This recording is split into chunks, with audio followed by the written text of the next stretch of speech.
Yes, hello again and welcome back to our continuing coverage of the 2025 Bill Brown Classic Scramble. And this naturally is episode 2 of the continuing racing highlights from the Saturday's race programme. So let's get straight down to the start line and to the second block of races of the day. So this is the second race for the British Championship riders over 60s class. So these British Championship riders of course get 3 races here on the Saturday, but as the riders leave the line, a good start there by Ian Knight, number 21 on the 250 Honda Elsinore. It looks like it's Keith Best in second position. Dan Evans has also made a good start there on Michael. Adrian Lappin is currently third as they make their way up the hill. So as we begin lap 1, it's a cracking start there by number 21, Ian Knight. Keith Best currently in second position. So Ian Knight's made an absolute belter of a start from the start gate. Adrian Lappin currently in third. So this could be another very good race for these British Championship riders. So as they cross the line to complete lap 1, it's Ian Knight on the lovely 250 Honda Elsinore. A lovely machine. This is another one of the bikes that we had a look at in our paddock walkabout, and as you can see, quick on the track as well. Keith Best there, number 160 in second position. Adrian Lappin, number 44 in third on the Cecil Pearson Harry Stitt Jap 600. And you can see the weather is almost perfect here at the Westmoreland County Showground. It remained dry the entire weekend. The dust was beginning to get a bit of a problem later on the Sunday, but still the conditions were near enough perfect for this kind of racing. So it looks like Keith Best, number 160, could be lining up a pass here on Ian Knight on the 250 Honda Elsinore. And this will give you just an idea of how quick these little 250 Elsinores were when they were first introduced to the UK. I think it was about 1973 or 74, and an absolutely fantastic little bike. This of course was Honda's first ever purpose-built motocross machine. I think the bikes that went before Honda built this bike were just basically road bikes with knobbly tyres on them, but this was Honda's first ever venture into building a proper production-based motocross machine. And Ian Knight is certainly flying the flag for the Elsinore boys in this race. Keith Best looks like he's closing in for that pass. He's going to try and go around the outside, but it doesn't look like he's going to make it stick this time round. So it looks like Keith Best managed to make that pass on Ian Knight at the far side of the track. So he's your new race leader. Keith Best, number 160 on the 250 Czechoslovakian CZ machine. It looks like we've got a rider down. That's number 62, Colin Hutton, on his CZ. So it looks like Colin's dropped his bike going into that corner, but he looks perfectly fine. So here's a battle at the front of the pack. It's still currently number 160 Keith Best, your race leader. Ian Knight at number 21 is in second position on the 250 Elsinore. It's still Adrian Lappin at number 44 on the Cecil Pearson Jap. Looks like Keith Best has dropped his bike going into that corner. I don't know if he's hurt himself in the process, but he's certainly getting to his feet again, so it looks like Keith's going to be okay. So he's certainly winded himself and he's going to drop a lot of track positions here, but thankfully Keith looks like he's okay picking the bike up. So that then promotes this man here, number 21, Ian Knight, to pole position. So he's your new race leader as he crosses the line to complete another lap. Adrian Lappin is now up into second position, but Ian Knight certainly got this little Elsie hooked up into this Westmoreland County Showground racetrack, and he's working that little 250 well there, trying to keep that bigger 600 four-stroke Jap engined bike behind him that's being ridden by Adrian Lappin. So Ian Knight certainly going well on this little 250 Elsie. And if you want to take a closer look at this little bike, then you can just go to the paddock walkabout videos that we did previously, and you'll be able to see a close-up of Ian's nice little Elsinore. But there's your second place man, Adrian Lappin, as we take a look at number 786. That's Ian Verinder, and Ian's riding his BSA Victor. Number 41 is John Sinnott. That's another one of the bikes that we had a look at in our paddock walkabout. A lovely Czechoslovakian CZ. Looks like John's enjoying himself out there in this British Classic Championship race. So that's another lap completed by Ian Knight, your race leader. Adrian Lappin still hasn't been able to get up to the back wheel of Ian Knight's to try and make a pass, so this is quite a contrast here between the light, nimble two-stroke 250 of Ian Knight's and the big single-cylinder four-stroke Jap powered bike of Adrian Lappin. So as I said, these little Elsies were an absolute revelation when these came to the UK in the 1970s. So Ian is absolutely riding the wheels of this little Elsinore to keep Adrian Lappin behind him. Adrian, of course, has also won a race already here this afternoon. Number 125 there is Ian Stainton, riding that lovely Clues Stroker four-stroke machine. So it certainly looks like Adrian Lappin is closing in on Ian Knight, so we may yet see a change of leader before the end of this race. But again, that bike that Adrian Lappin's riding is a frame that was designed and built by Harry Stitt, who you may already have seen racing in one of the previous races. So young Harry designed and built that frame, and of course it's powered by one of Cecil Pearson's 600 four-stroke Jap engines. But fair play to Ian Knight there, number 21. He's still managing to keep Adrian behind him.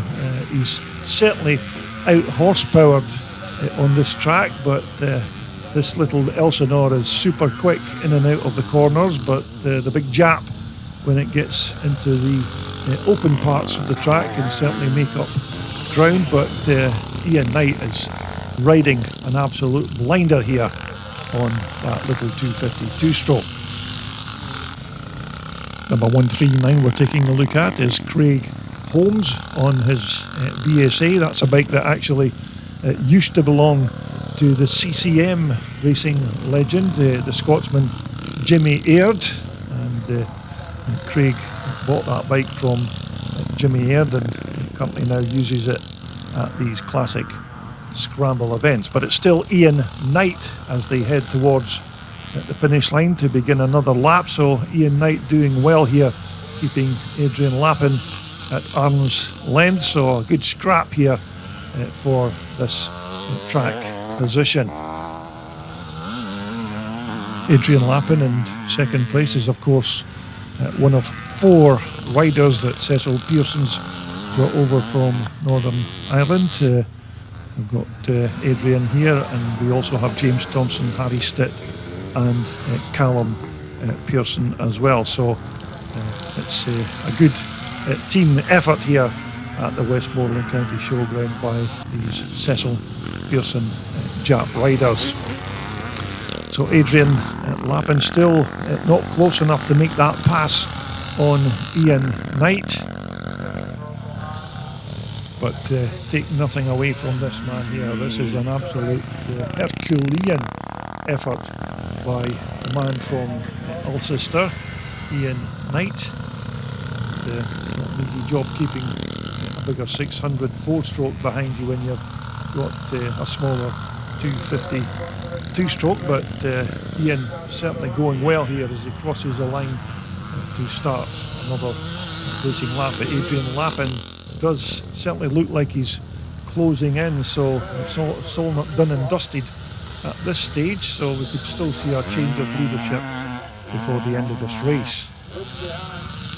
Anyhow, I'd like to say a quick hello to some of the CDB TV channel subscribers that I met at this event over the course of the 2 days. I did get some very good feedback on my video postings, and it was also quite good to meet some of my subscribers in person rather than through the comment section on my videos. But most of them did have positive things to say about my work, so that's certainly good to know. So thanks again to everybody I met here at this Bill Brown Scramble event.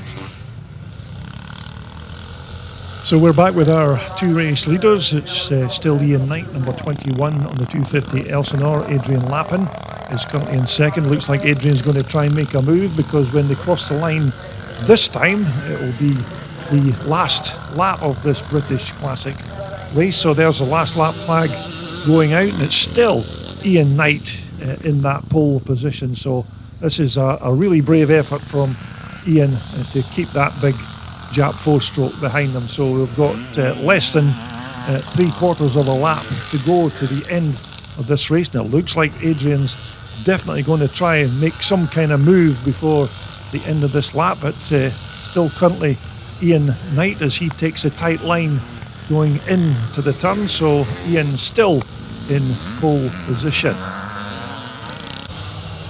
So as we head towards the checkered flag, both riders have come up against some tail enders, so this could be Adrian Lappin's chance to make up some ground, but as yet still not being able to pass Ian Knight on the 250 Elsinore. So we've got about 3 turns to go before the checkered flag. It's still Ian Knight, your race leader, but Adrian Lappin is going to try and turn in tight here and put the power on. So he's going to go down that right hand side, and it looks like Adrian Lappin is going to make this his second win of the day. So as they come across the checkered flag, it's Adrian Lappin first, and a brave effort there from number 21 Ian Knight. What a fantastic piece of racing.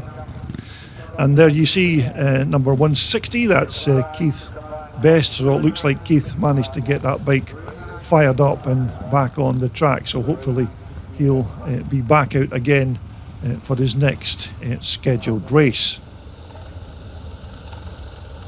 So that now brings us on to another British Classic Championship race. This is the pre-60s, pre-65s, pre-68s, and this is race 8, and of course this will be these guys' second of 3 races that they're going to have this afternoon. So starting marshal just getting into position there. Looks like we're good to go, but look out for the Cecil Pearson Japs again in this race. It looks like James Thompson has made a good start. Harry Stitt has gone round the outside, so it looks like the Japs go into turn 3 in positions 1 and 2 as the dust begins to fly here at the Westmoreland County Showground. So as we begin lap 1, and out of the dust comes James Thompson in first position. Looks like Harry Stitt's in second, and I think Lee Kelly looks like he's in third position on the BSA. So as they come down from the far side of the track, it's still James Thompson who leads number 111 Harry Stitt, and Harry Stitt's been chased by Lee Kelly on that BSA in third. So this has been a good start here by James Thompson on the Rickman framed Jap Scrambler as he crosses the line to complete lap 1. Still Harry Stitt second, Lee Kelly third, as we take a look at number 302 there on the yellow CZ, that's Wayne Partington. He's been chased by number 651 William Beatup on the Tribsa. And I do remember these two had quite a scrap in the last race that these two raced in, so it looks like these two have started where they left off in that previous race. Some of the other riders just making their way through there. Number 457, that's Mickey Allen on his lovely BSA Gold Star. So on his way to completing lap 2, it's still James Thompson who leads. This man here, Harry Stitt. I think Harry's already won a race here this afternoon, so he's currently in second position as they cross the line. The dust, as you can see, beginning to fly here at the Westmoreland County Showground, but certainly not too bad to interfere with the racing on the track. And of course you can see all of the remaining races from the Saturday's part of the race programme in episode 3 when I eventually get around to posting it, so I'll get to that as soon as I possibly can. Lee Kelly just making his way through there. Number 302 is Wayne Partington on the CZ, being followed by that man again, number 651 William Beatup. Number 14 just making his way through there, that's Matt Fry, and he's riding a lovely 600cc Shenny Jawa. So it appears there's no change as yet at the front of the pack. Still James Thompson from Northern Ireland, number 26, as he comes to cross the line again to complete another lap. Harry Stitt still in second position, but not as close as he was in the previous lap, so James Thompson certainly could be on his way to his first win of the afternoon. And as I said, lap times and track positions are all recorded electronically due to the transponders that are fitted to each and every one of these bikes. So when they cross the line, their current track position and lap time will be recorded. There's your third place man there, Lee Kelly, on that lovely BSA Victor, so he's going well in third position. We take a look at number 235, that's Sam Alderman on his BSA machine. So we're looking at James Thompson, number 26 from Northern Ireland. As you can see, a very talented young rider. I do remember going to Northern Ireland one year and seeing James.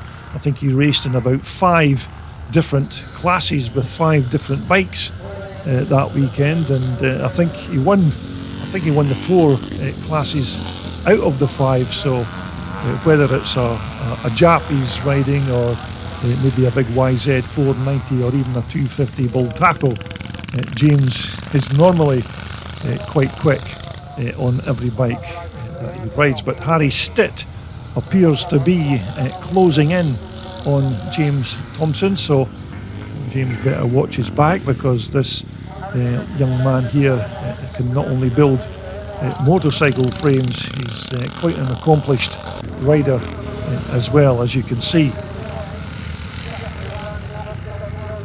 Now, as I've said before, these British Championship class races are a lot longer than the normal classic laps that we would normally have for these bikes. I think these guys would normally race maybe 4 or 5 laps, but these British Championship races are naturally a lot longer, because there's quite a bit more at stake with championship points, etc. So it looks like Harry Stitt is beginning to close in on James Thompson as they complete another lap. So there's not been much to choose between these two riders since they left the start line.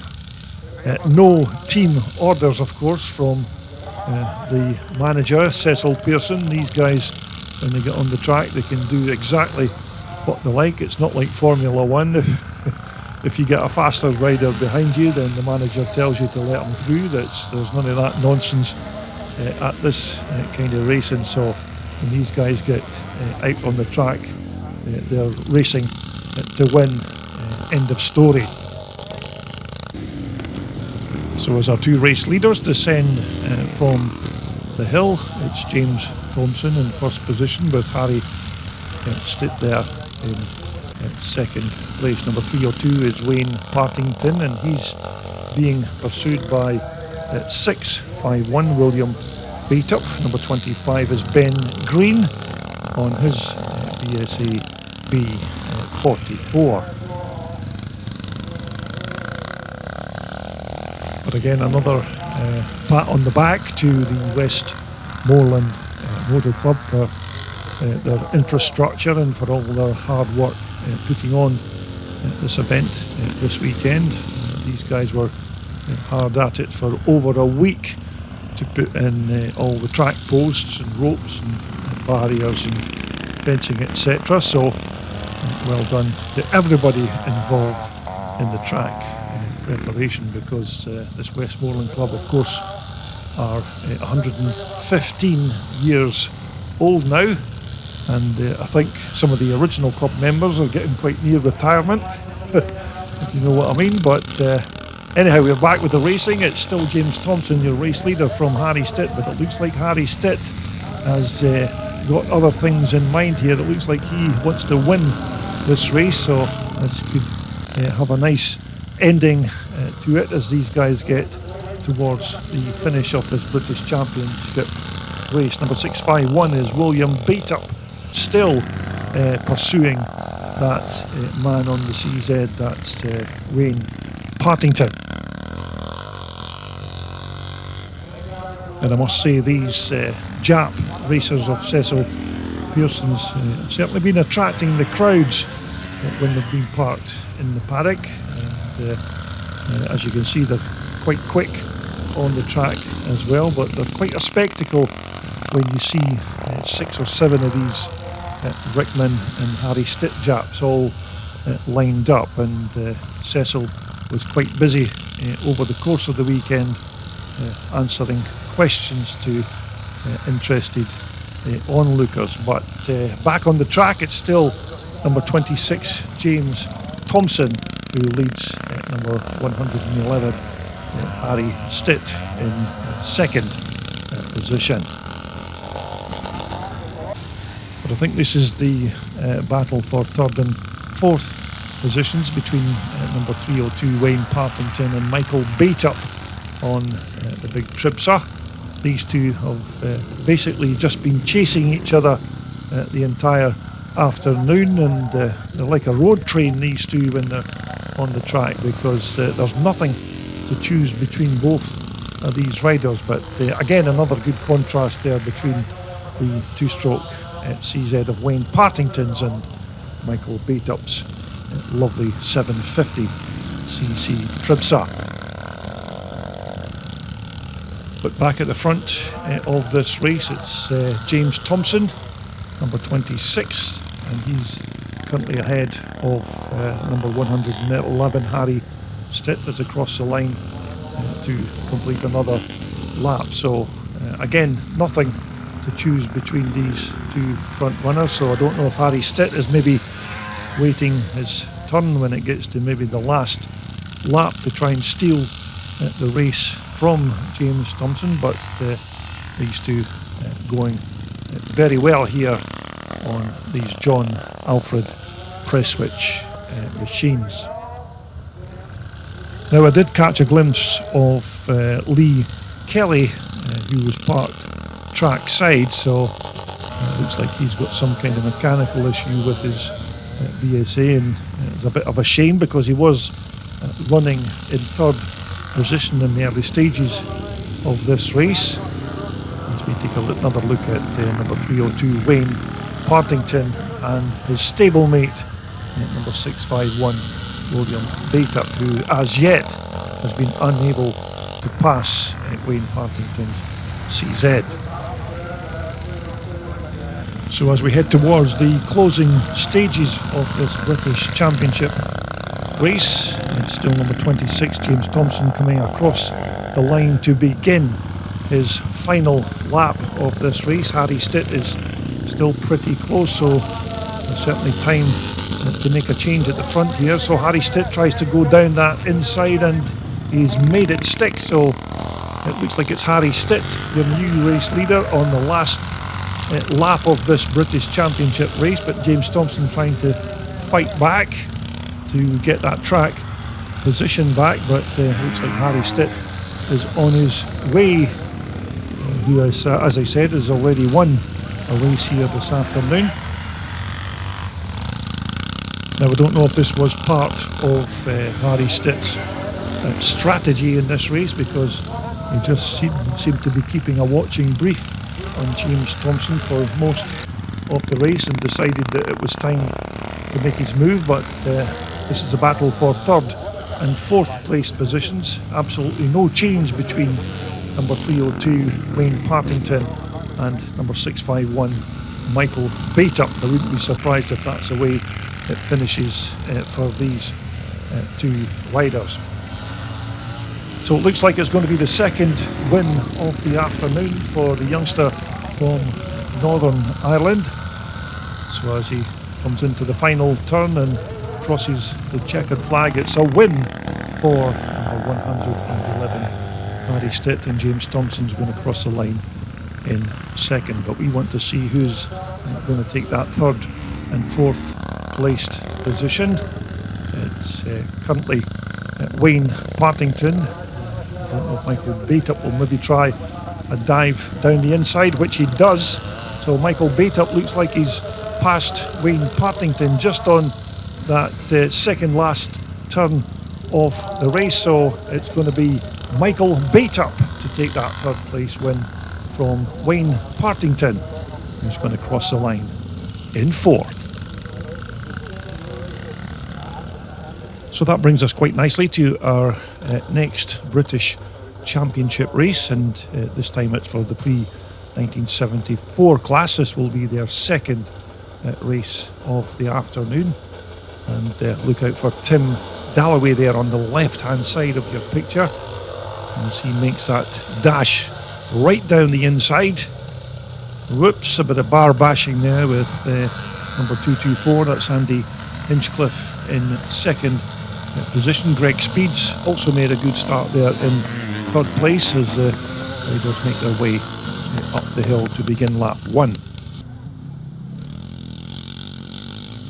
So as we begin lap one, it's the man from Wincanton, number 164 Tim Dalloway, who leads this man here. That's Andy Hinchcliffe on the 380 CZ. So this looks like it's shaping up for a decent scrap here between these two very talented riders. But as they cross the line to complete lap one, it's Tim Dalloway on the BSA who's your race leader from Andy Hinchcliffe. Andy Hinchcliffe tries to go around the outside and gets the track position, so it's Andy Hinchcliffe, your new race leader, from Tim Dalloway in second position. It looks like Dan Evans could be our third placed rider on the Maiko at this stage. So this man's certainly off to a flyer in this race. Number 224 Andy Hinchcliffe. It's still Tim Dalloway, number 164, second. Dan Evans is in third. Greg Speeds in fourth, and it looks like that could be Nathan Jones just going through there on the Husqvarna, number 873. So these British Championship races are, of course, a lot longer than the standard 4 or 5 laps that we normally feature for the old classic bikes. So there's certainly plenty of time for Tim Dalloway to make another move on Andy Hinchcliffe at the front of this pack. So as both riders come around to cross the line to complete another lap, it's still Andy Hinchcliffe, your race leader, from number 164 Tim Dalloway. We're currently looking at number 186 6. That's Steve Van Dom. Again, remember, Steve was riding this lovely TM 250 in a previous race, and he did quite well in it. So looks like Steve's back out on his TM again, because I think he raced an RM Suzuki as well in a previous race, so he's a busy man. And you can see already Andy Hinchcliffe's crossed the line to complete another lap, so it doesn't take these fast guys too long to do a full circuit of this Westmoreland County Showground racetrack. So it's Andy Hinchcliffe with a bit of a gap between himself and second place man number 164 Tim Dalloway. So Andy's 380 two-stroke CZ certainly working well around this racetrack at the moment. Tim Dalloway just going through there in second position on his 500 VSA. We're taking a look at Greg's speed there, number 99, Nathan Jones, and number 103 just going past on his Husqvarna. That is, of course, Dylan Brown. So it looks like we've got a brand new race leader at the front here. It's this man, number 164, Tim Dalloway, because it doesn't seem to be any sign of number 224, Andy Hinchcliffe. So I think he may have broken down or had some kind of mechanical issue at the far side of the track. And if I remember rightly, Andy also had an issue in the previous race, so he's not having a good day here at Westmoreland, Andy Hinchcliffe, because he was riding in pole position, but there's certainly no sign of him on the track at the minute. So it's still Tim Dalloway, your current race leader. So you can see that Tim Dalloway has quite a decent lead over second place man now, which will be Dan Evans on the Michael. It's Nathan Jones at third. We're looking at the fifth placed rider there. That's Greg Speed on that lovely Shenny Triumph Twin. Anyhow, I do hope you're enjoying this coverage of the Bill Brown Classic Scramble this year, renamed, of course, in respect of our guest of honour, the legendary Bill Brown, because I think in previous years this meeting was called the Kendall Classic Revival Scramble, so I can't think of a much better reason to change its title than name it after our number one ambassador of motocross racing, the captain, Bill Brown, a person who certainly put so much more into the sport than he's taken out through his World Sport clothing and Michael Spares Parts business. So certainly a worthy celebrity to take centre stage for us this weekend. But this man here is currently the man of the minute. It's number 164 Tim Dalloway, your race leader. We're looking at number 99 again. That's Greg Speed, who I think is currently in about 5th position on his lovely Shenny Triumph.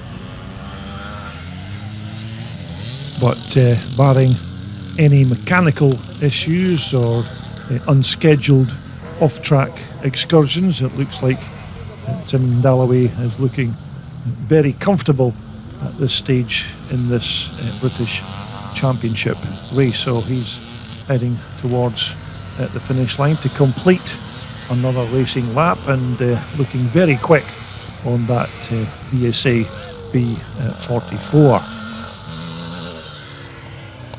So we're back taking another look at number 186 again. That's Steve Van Dom, or Vanny as he's known to his friends. You'd certainly have to watch how you pronounce that particular name after a few beers, but Steve going very well here on the 250 TM Suzuki. There's your second placed rider, number 525 Dan Evans, and he's been chased by number 873, that's Nathan Jones on that very quick Husqvarna 400. So that's our race leader coming up to pass Steve Van Dom. So Tim Dalloway still going well there at the front of the pack. And it's a very quick BSA that Tim's got underneath him there. Not a completely original bike, but as you can see, it handles superbly as he comes across the line to complete another lap. So Tim Dalloway looking quite comfortable at this stage of the race. Just having a quick look behind him there to see where the second place man is, Dan Evans on the Michael. I think Dan's quite a way back down the track, so I don't think Tim's got anything to worry about with regards to having a challenge before the end of this race. But of course those guys in second, third and fourth are having their own private battles for that track position. Back with number 99, that's Greg Speed on the Shenny Triumph.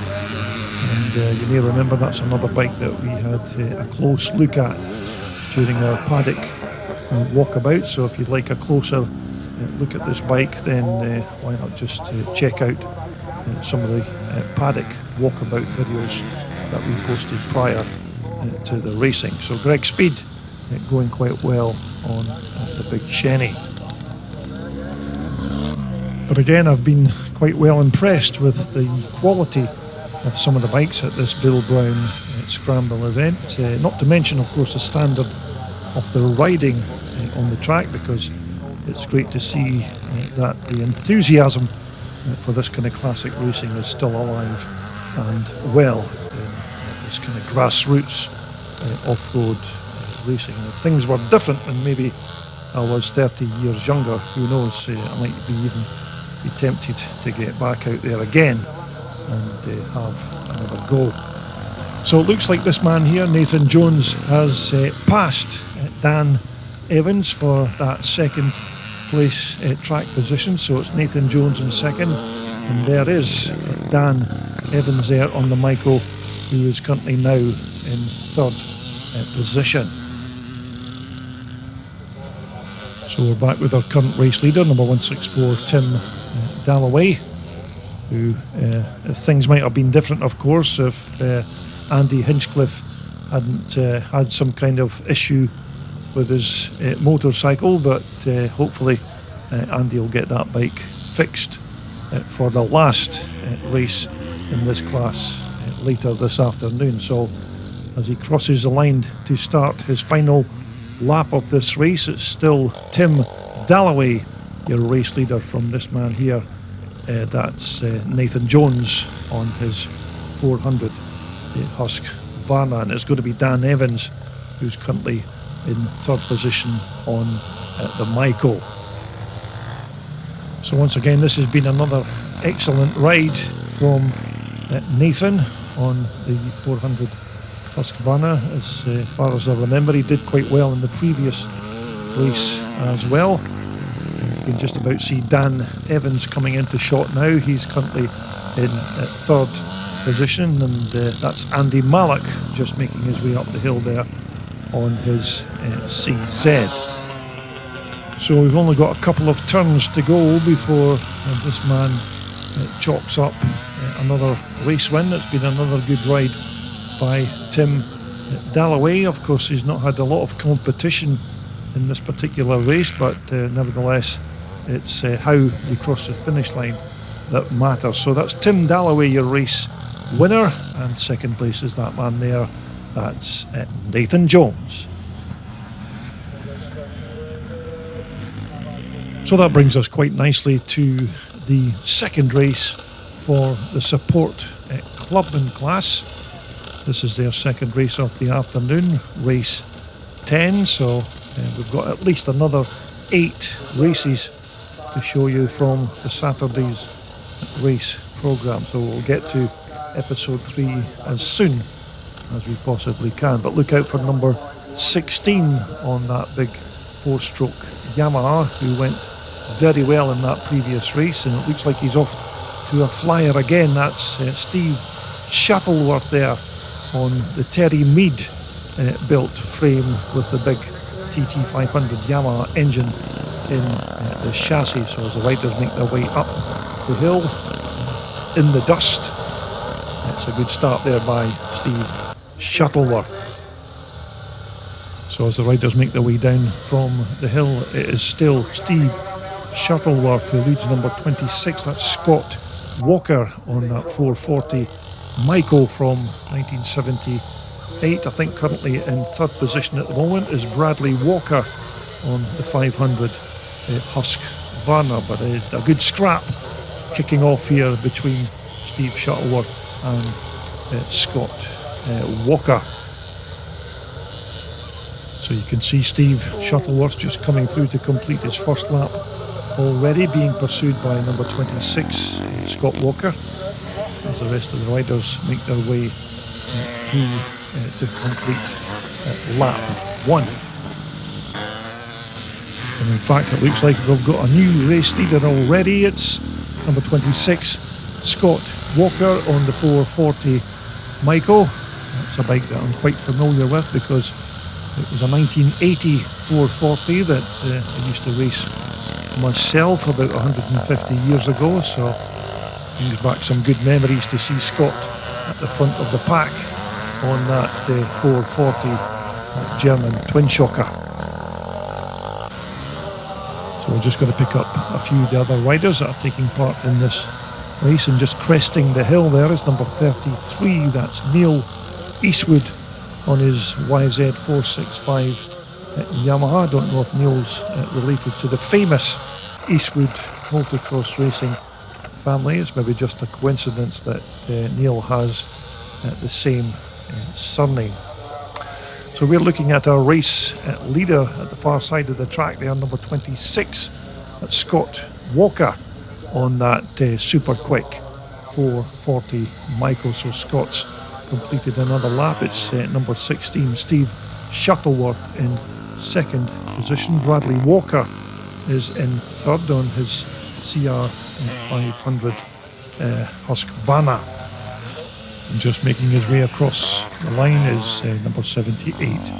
That's Paul Martin. There's your current race leader, number 26, Scott Walker on the 1978 German Michael. And we'll just pick up a few of the other riders as they make their way through. Number 78 is Paul Martin again on the 250 Honda CR, just coming towards us there on the white bike is number 27, that's Mike Dobie, and also just going through there is number 87, that's Darren Brown. So there's Steve Shuttleworth crossing the line to complete another lap. He's going quite well again in second position, but Steve, I'm pretty sure, won the first Clubman race of the afternoon, so he's still in a decent position there in second place, but no such problems for this man at the front, number 26 Scott Walker.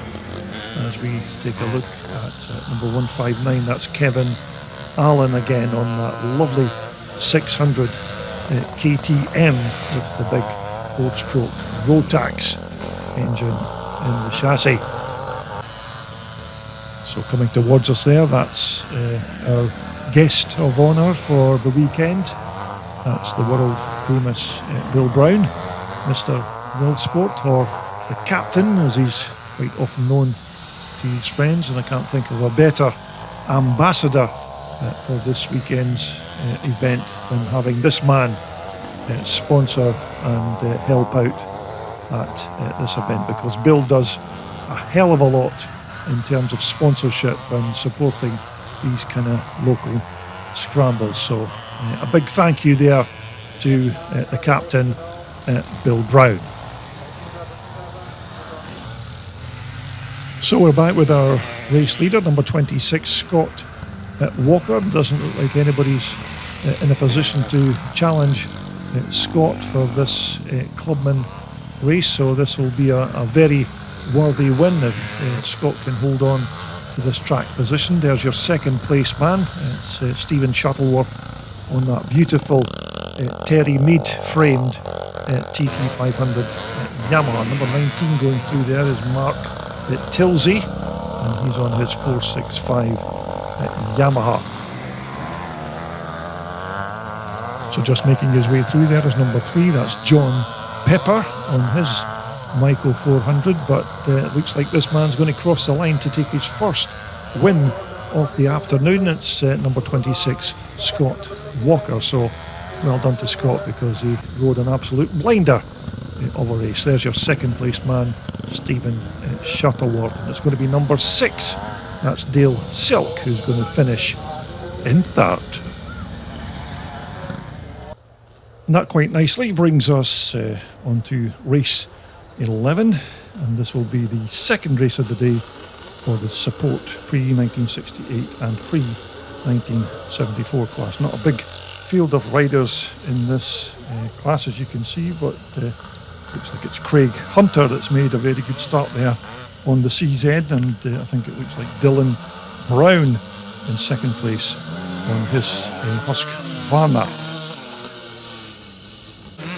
So as they descend from the hill for the first time, it is in fact 785 Craig Hunter on the 380 CZ, but he looks like he's just going to get passed there by Dylan Brown on the 400 Husqvarna. So it looks like it's Dylan Brown who's hit the front of this 5 or 6 rider race. So Dylan comes around to complete lap 1, and he's already flying along on that lovely Swedish Husky.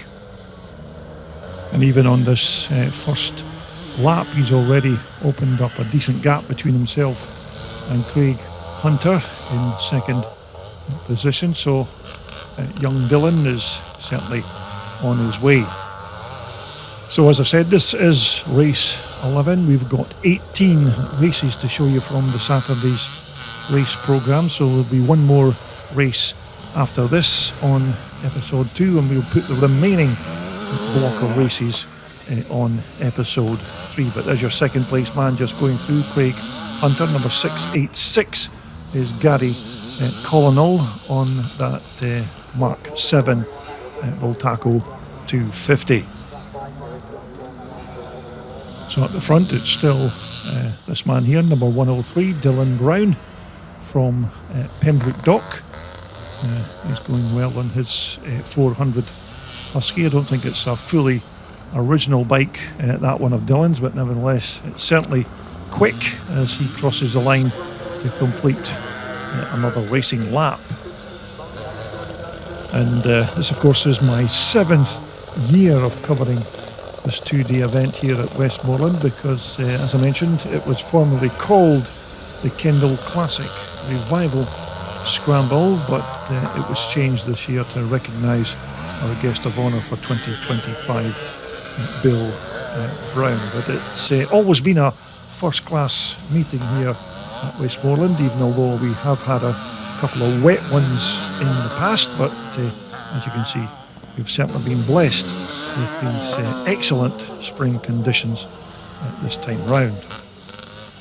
So we're looking at the battle for second and third placed positions between number 785 Craig Hunter on the 380 CZ and Gary Colonel there on the Bultaco Pursang, but these guys are a little bit behind this man here, number 103 Dylan Brown. I think that's a 1973 Husky that Dylan's currently racing, but as I said, not a completely original bike, but nevertheless quick all the same.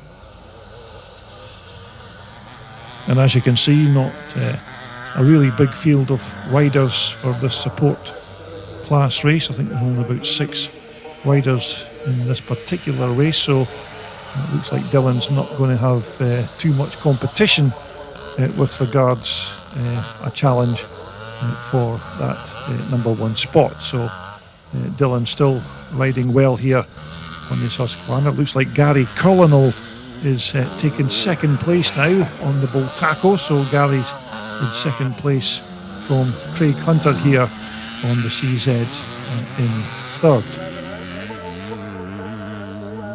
But we're looking at our fourth placed position rider, number 21. Now, I think that could be Neil Jones on that bike. It's a very similar machine to the one that Ian Knight was riding earlier, but I think this is Neil Jones that's riding this particular machine. But here's our race leader as he comes round to start his final lap of this support class race. So this has been quite a good ride here by the youngster Dylan Brown. He looks like he's on his way to his first win of the afternoon.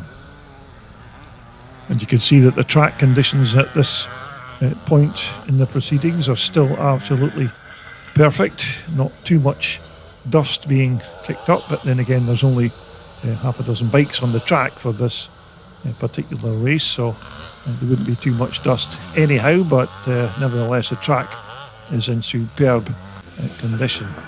There's your second place man, number 686, Gary Colonel on the 250 Old Tackle Persang.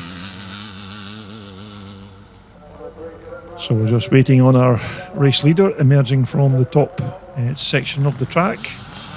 There he is, heading towards the checkered flag. So although there's only been half a dozen bikes in this race, it's still been a good ride here by Dylan Brown on the Husqvarna. So he looks like he's looking good to secure his first win of the afternoon. So that's number 103, your race winner, Dylan Brown. And it looks like it's going to be number 686, Gary Colonel here, who's going to cross the line in second position.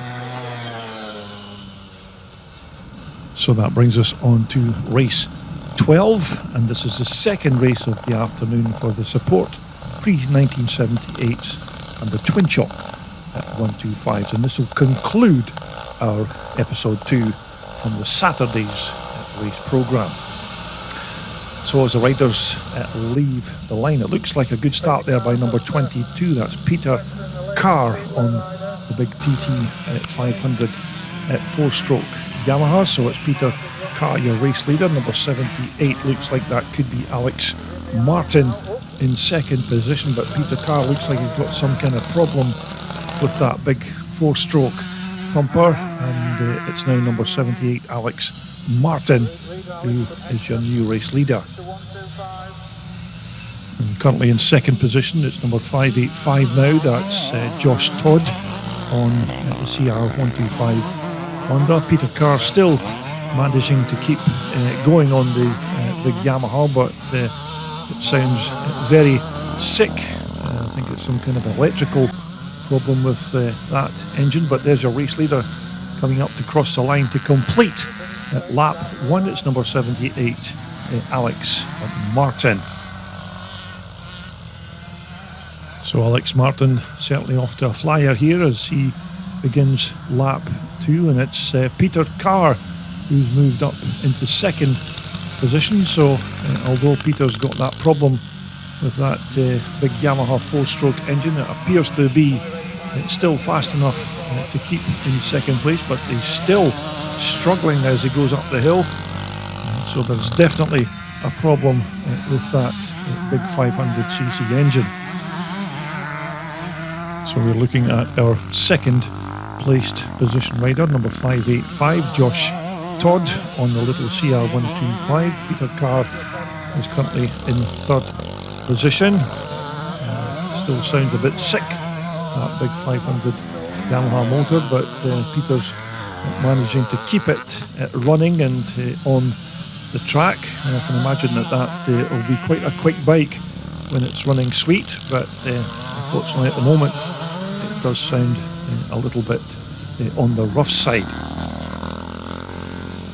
But it looks to me like Josh Todd is making a challenge for the lead of this race. So he's right on the back wheel of Alex Martin and goes up the inside. So he's now taking the lead of this race. Both of these bikes are quite similar, of course. Little Honda CR 125s. They may be quite small, but as you can see, very quick around this Westmoreland County racetrack. So Josh Todd is the man in the lead of this race from number 78, Alex Martin in second position. And you can just hear Peter Carr going past there on the 500 four-stroke Yamaha. It does appear to be misfiring somehow, so sounds to me like it's got some kind of electrical problem, but no problem for these guys at the front of the pack. It's still number 585 Josh Todd who has a slight lead over number 78 Alex Martin. So Josh Todd riding superbly here in this support class race. Alex Martin, number 78, still currently in second. There's Peter Carr. He's still managing to keep that big Yamaha running despite its mechanical issues. So we're back with our race leader again, number 585. That's Josh Todd, and I think that's a 1980 CR125 that he's riding. So when he crosses the line this time, he'll be beginning his last lap of this support race. But looks like we've got a rider heading for a DNF as well. Mike Dawson there is parked up trackside, so he's obviously got some kind of issue with his little Honda, but no question about it. This man's ridden a really nice race here, so he's heading towards the checkered flag for his first win of the day. So it's a win for number 585 Josh Todd, and it looks like Alex Martin, who was currently in second position, is not going to finish this race because he's either dropped his bike or he's had some kind of mechanical issue. But that more or less